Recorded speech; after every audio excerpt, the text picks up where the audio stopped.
It is said that Bruce Lee spent the course of his training visualizing himself as someone who overcame obstacles, winning out over setbacks, achieving impossible objectives. As he continued to train and train, he just kept the image of the person who would eventually achieve those impossible objectives in his head. He imagined himself as the person who would win. And as he kept that image in his head, as he continued to tell himself that he would succeed, everything else fell into place. Because it's much easier to continue working and to continue beating out those smaller goals and those winnable games if you believe that the overall end objective is possible. That's what you really have to tell yourself if you want to find yourself getting up every day to study.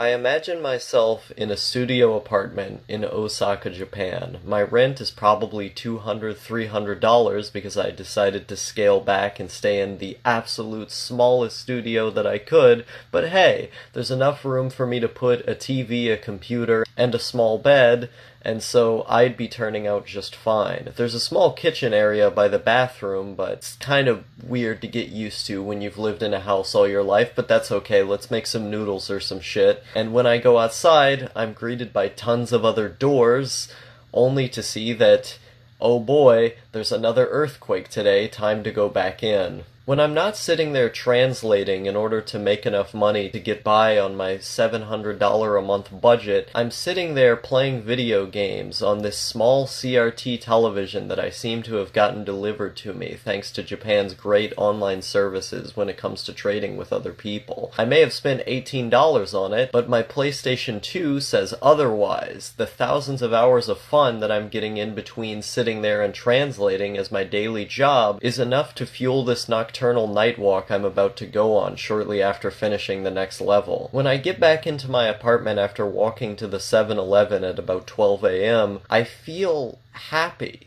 I look at everything around me, the anime posters, the small bed, the fact that I was able to pay for such a room on freelance work alone, and I feel accomplished. I looked at the person who I was when I was 17, dreaming up a guy who could speak and read Japanese, and then in that moment, as my 19-year-old self living here in this Japan apartment, I feel as if I finally did accomplish all those goals that I set off to accomplish. I feel good in that moment. As I finally lay down onto my bed, I'm not thinking in English anymore about what amazing things I had accomplished. I'm not thinking in English anymore about what it is that I did that day. How could I? The PlayStation 2 I was playing on was Japanese anyway. My only thoughts are in Japanese at that moment. I think, feel, and love in Japanese in that moment before drifting off to sleep. That's the type of visualization I'm talking about.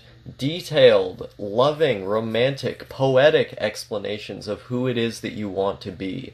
The more details that I fill in that vision, the more that I feel that I need to achieve that vision. Because it is not just the ideal life, it's the life that I want and need to live as a man who hates my home country enough to want to go off somewhere else and become self-sufficient through working as a freelancer. These images, this visualization is something that I know I can achieve. The only way to achieve it, however, is by making yourself do the work and making the work fun. But as we do that, just keep that in your head. Do as Bruce Lee did and visualize your ideal self every day that you continue working.